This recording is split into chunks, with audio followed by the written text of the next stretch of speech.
เจ้ายิงไอ้เขาเจ้าอยู่บอกไอ้เขาเจ้าเรามาเตยกินฮอดใบเตยมันเข้ามาไม่ได้หรอกเพราะว่าเขาเจ้าเขาอยู่กับเมียในบ้านเขาอยู่กับเมียกับลูกเฮ้ยเขาเจ้าเขาอยู่กับเมียกับลูกเตยทำใจบ่ได้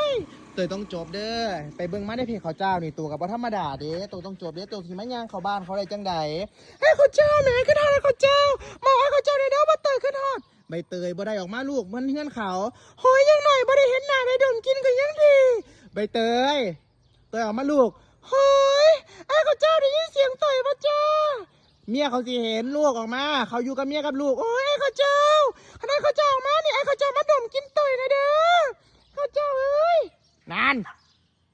เมียกับลูกเขามาแล้วไปแม่เดี๋ยวเมียเขามาได้แน่ผู้ใดมาอีเมียหน่อยดิใหญ่สวยพอเด้อไปกันเด้อเขาเจ้าตัวไปกันเด้อโอ้ยหากเขายังไหนเมียไอ้เขาเจ้าก็ได้หู้แล้วว่ามีหนูอยู่ครอบครัวสิเล่าฉันเพราะงานของเต